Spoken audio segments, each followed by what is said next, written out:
하나님의 말씀을 같이 보시겠습니다. 하나님의 말씀은 신약성경 요한복음 16장 16절에서 마지막 절 33절까지 말씀입니다. 18절인데요. 자, 16절부터 같이 읽겠습니다. 시작. 조금 있으면 너희가 나를 보지 못하겠고 또 조금 있으면 나를 보리라 하신대. 제자 중에서 서로 말하되 우리에게 말씀하신 바 조금 있으면 나를 보지 못하겠고 또 조금 있으면 나를 보리라 하시며 또 내가 아버지께로 감이라 하신 것이 무슨 말씀이뇨 하고 또 말하되 조금 있으면 이라 한 말씀이 무슨 말씀이뇨 무엇을 말씀하시는지 알지 못하노라 하거늘 예수께서 그 묻고자 함을 아시고 가라사대 내 말이 조금 있으면 나를 보지 못하겠고 또 조금 있으면 나를 보리라 하므로 서로 의문의하느냐. 내가 진실로 진실로 너희에게 이르노니 너희는 곡하고 애통하리니 세상이 기뻐하리라. 너희는 근심하겠으나 너희 근심이 도리어 기쁨이 되리라. 여자가 해산하게 되면 그때가 이르렀으므로 근심하나 아이를 낳으면 세상에 사람 난 기쁨을 인하여 그 고통을 다시 기억지 아니하느니라. 지금은 너희가 근심하나 내가 다시 너희를 보리니 너희 마음이 기쁠 것이요 너희 기쁨을 빼앗을 자가 없느니라. 그날에는 너희가 아무것도 내게 묻지 아니하리라. 내가 진실로 진실로 너희에게 이르노니 너희가 무엇이든지 아버지께 구하는 것을 내 이름으로 주시리라. 지금까지는 너희가 내 이름으로 아무것도 구하지 아니하였으나 구하라 그리하면 받으리니 너희 기쁨이 충만하리라. 이것을 비사로 너희에게 일렀거니와 때가 이르면 다시 비사로 너희에게 이르지 않고 아버지에 대한 것을 밝히 이르리라. 그날에 너희가 내 이름으로 구할 것이요 내가 너희를 위하여 아버지께 구하겠다 하는 말이 아니니 이는 너희가 나를 사랑하고 또 나를 아버지께로서 온 줄 믿은 고로 아버지께서 친히 너희를 사랑하심이니라. 내가 아버지께로 나와서 세상에 왔고 다시 세상을 떠나 아버지께로 가노라 하시니 제자들이 말하되 지금은 밝히 말씀하시고 아무 비사도 하지 아니하시니 우리가 지금에야 주께서 모든 것을 아시고 또 사람의 물음을 기다리시지 않는 줄 아나이다. 이로써 하나님께로서 나오심을 우리가 믿삼나이다. 예수께서 대답하시되 이제는 너희가 믿느냐. 보라 너희가 다 각각 제 곳으로 흩어지고 나를 혼자 둘 때가 오나니 벌써 왔도다. 그러나 내가 혼자 있는 것이 아니라 아버지께서 나와 함께 계시느니라. 이것을 너희에게 이름은 너희로 내 안에서 평안을 누리게 하려 함이라. 세상에서는 너희가 환난을 당하나 담대하라. 내가 세상을 이기었노라 하시니라. 아멘. 아멘. 오늘 말씀은 신약성경 요한복음 16장 후반부 16절에서 33절까지 말씀입니다. 이 18절의 말씀이 이제 요한복음 강론 44번 44번째 내용으로 우리가 보게 됩니다. 자, 이 내용을 살펴보면 이 16장은 예수님께서 이제 떠나시기 전에 아버지께로 다시 가실 준비를 하는 중에 5번째로 예고를 통해서 위로해 주시는 그런 내용인데요. 전반부 15절까지 했고 진리의 성령이 오셔서 하실 사역에 대한 예고를 했죠. 이제 16절에서 24절까지는 예수님의 교훈을 의심하는 제자들에게 앞으로 될 일을 예고하시고 25절에서 30절까지는 밝히 이르시는 말씀을 듣고 제자들이 믿는다고 고백을 합니다. 마지막 31절에서 33절까지는 제자들이 흩어질 것을 예고하시며 위로해 주셨다 하는 것으로 내용이 되어 있습니다. 자, 이 말씀의 제목이 해산의 고통과 새 창조의 기쁨이라는 제목입니다. 해산의 고통, 해산은 고통을 하지만 새 창조의 기쁨, 새로운 아기가 태어나서 새 생명이 태어남으로 고통을 싹 잊어버리고 기쁨이 충만하다는 것을 기록하고 있는 거죠. 자, 이 오늘의 본문을 히브리적 관점에서 키아즘으로 살펴보면 A가 16절에서 18절까지인데 잠시 보지 못함으로 제자들의 혼란을 예고하게 되고, 그리고 A-는 33절인데요. 환난 속에서의 평안. 그래서 세상에서 너희가 승리할 거다라는 선언을 하셨습니다. 그리고 B가 19절, 20절인데 교회의 슬픔. 교회의 슬픔은 도리어 세상의 기쁨이 될 수가 있습니다. 정반대죠. B-는 29절에 32절까지인데 제자들의 믿음 고백과 흩어짐에 대한 예고가 기록이 되어져 있습니다. 그리고 C가 21절, 22절인데요. 해산에 대한 비유가 있죠. 고통이 있고 생명이 탄생하고, 그래서 결과적으로는 기쁨이 온다는 것을 말씀을 하시죠. C-는 27절, 28절인데 예수님의 출처를 말씀하시죠. 아버지께로부터 와서 아버지께로 간다, 그렇게 말씀하셨습니다.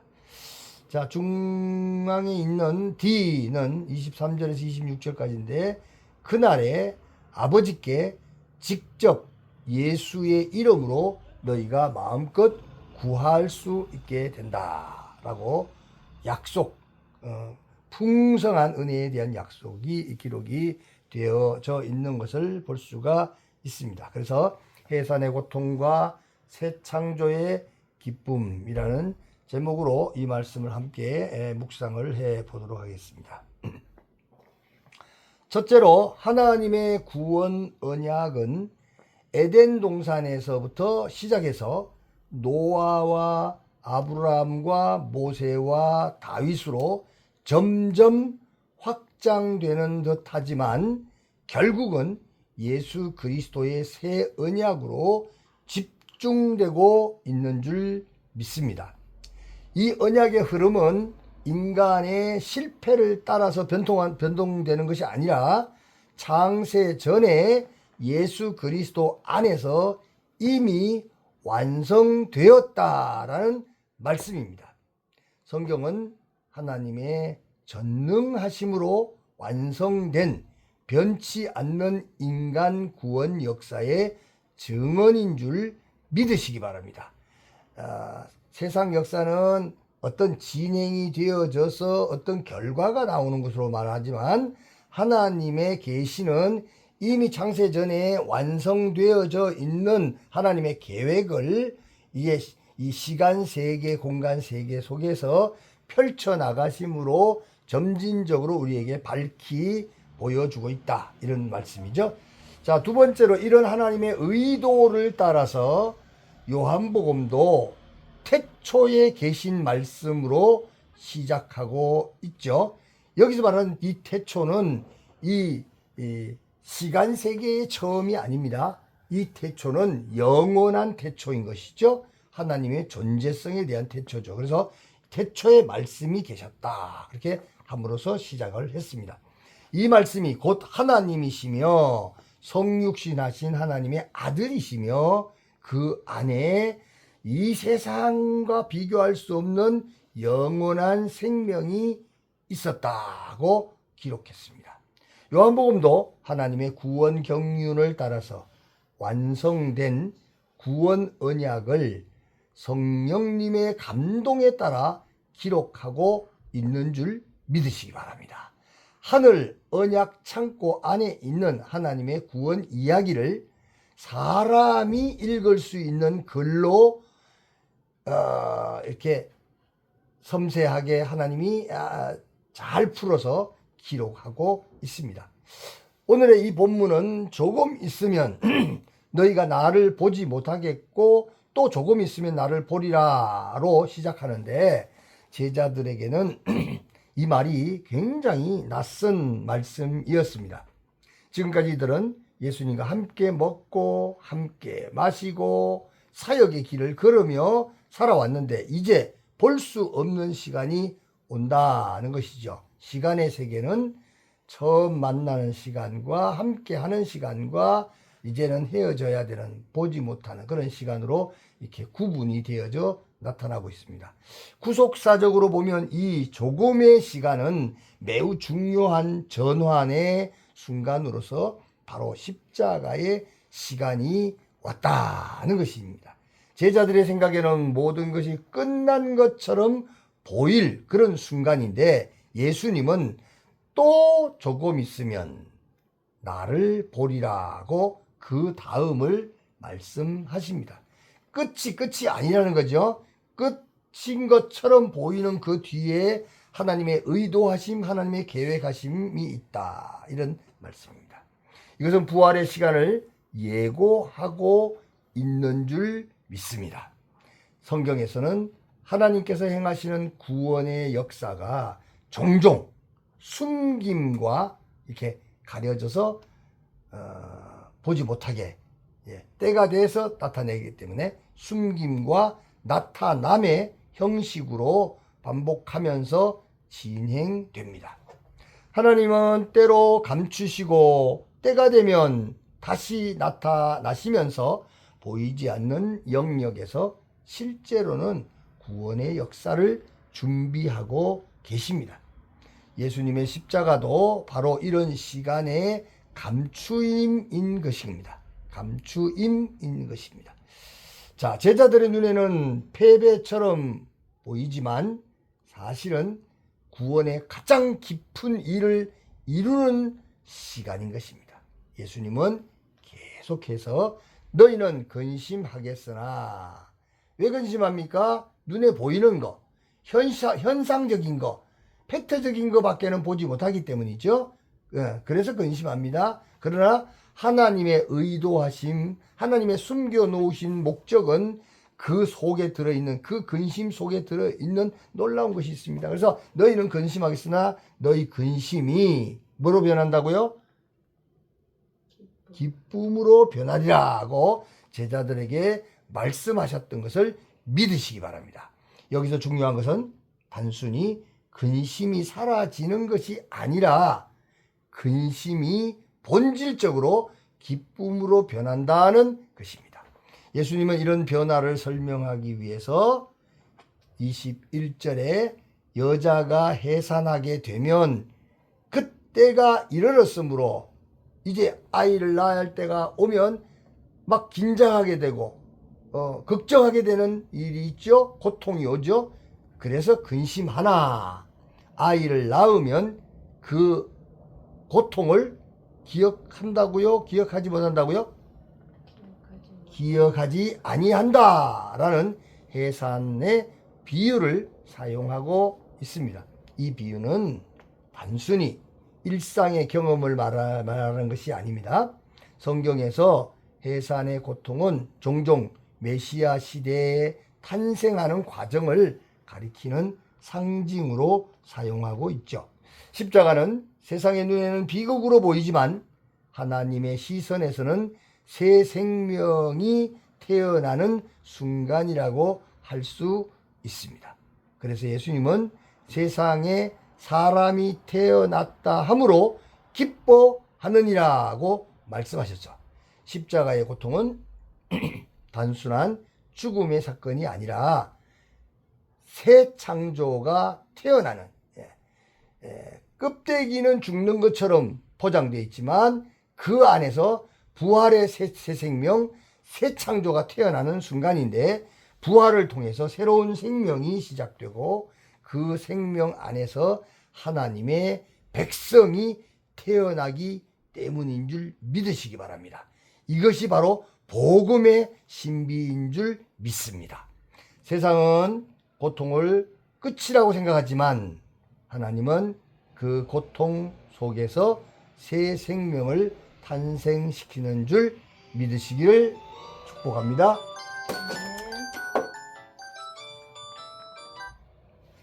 세 번째로 예수님은 이어서 23절에 기록하기를 그날에는 너희가 아무것도 내게 묻지 아니하리라고 말씀하셨고 24절에 보니까 지금까지는 너희가 내 이름으로 아무것도 구하지 아니하였으나 구하라고 말씀하셨습니다. 여기서 그날은 단순한 미래의 어느 날이 아니라 부활 이후에 성령님이 임하시는 그런 새로운 시대를 가리키고 있습니다. 성전 시대에는 제사장과 제사 그리고 성전의 질서를 통해서만 하나님께 나아가는 제한적인 길이었으나 예수님의 십자가와 부활 사건 이후에는 새로운 길이 열렸습니다.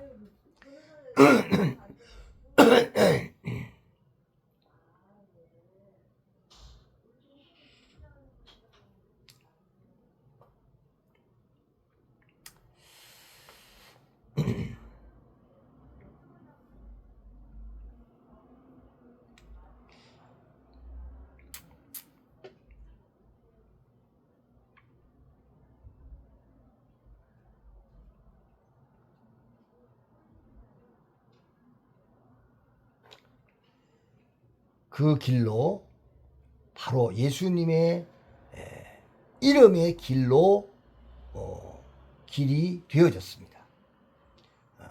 이 이름은 구속을 이루신 예수님의 권세와 생명을 의미하는 것으로 단순한 기도의 공식이 아닙니다. 그래서 예수님은 24절에 내 이름으로 구하면 받으리니 너희 기쁨이 충만하리라고 말씀하셨습니다. 예수님은 마지막으로 제자들에게 이것을 너희에게 이르는 것은 너희로 내 안에서 평안을 누리게 하려 함이라고 하시면서 33절에서 세상에서는 너희가 환난을 당하나 담대하라고 격려 위로하셨습니다. 예수님은 제자들에게 환난이 없을 것이라고 말씀하지 않으시고 오히려 분명하게 환난을 말씀하셨습니다. 그러나 동시에 내가 세상을 이겼노라고 말씀하신 줄 믿으시기 바랍니다. 이 승리는 단순히 미래의 승리가 아니라 십자가를 통해서 이미 이루어진 승리인 줄 믿습니다. 세상 속에서는 환난이 있지만 그리스도 안에서는 평안이 있으며 이 평안은 상황이 주는 평안이 아니라 구속이 주는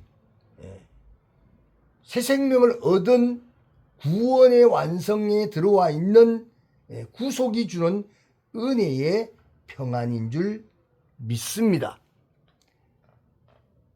마지막 네 번째입니다. 예수님의 구속 은혜를 언약의 예정을 따라 증언하신 성령님은 성도의 삶 속에서 말씀을 깨닫게 하시고 기도를 가능하게 하시고 기쁨을 세상적인 눈에 보이는 기쁨이 아니라 신령한 기쁨, 은혜의 기쁨, 새 생명의 기쁨을 완성하시는 줄 믿으시기를 축복합니다. 우리가 성령님 감동과 가르침으로 성령님의 감동과 가르침으로 예수님의 십자가와 부활의 신앙에 견고히 선다면 근심이 기쁨으로 변하고 질문이 기도로 변하고 두려움이 담대함으로 변하게 될 것을 믿으시기를 축원합니다. 십자가는 제자들이 근심하는 이유였지만 동시에 기쁨이 기쁨의 시작이 될 것이며, 부활은 단순히 예수님이 다시 살아나신 사건이 아니라 그리스도 안에서 새로운 피조물로서 새 창조가 시작된 사건이 된 것입니다. 그래서 예수님은 마지막에 담대하라고 선언하셨습니다. 이 담대함은 우리의 강함에서 오는 것이 아니고, 우리의 의지에서 나오는 것이 아니고, 이미 세상을 이기신 예수 그리스도의 승리에서, 영원한 승리에서 오는 담대함인 줄 믿습니다. 우리는 여전히 세상 속에서 환난을 경험하지만 동시에 그리스도 안에서 평안을 누리게 될 줄 믿습니다. 하나님께서는 오늘도 우리의 삶 속에서 새 생명을 낳고 계심을 확실하게 믿으시기를 주님의 이름으로 축원합니다. 사랑하는 성도 여러분, 오늘의 말씀, 해산의 고통과 새 창조의 기쁨을 믿으심으로 심령의 변화와 성장과 성숙을 위하여 믿음의 신앙 고백을 하시고 은혜 받은 자로서의 마음의 결심과 결단을 굳게 하시기를 주님의 이름으로 축원합니다. 아멘. 아멘.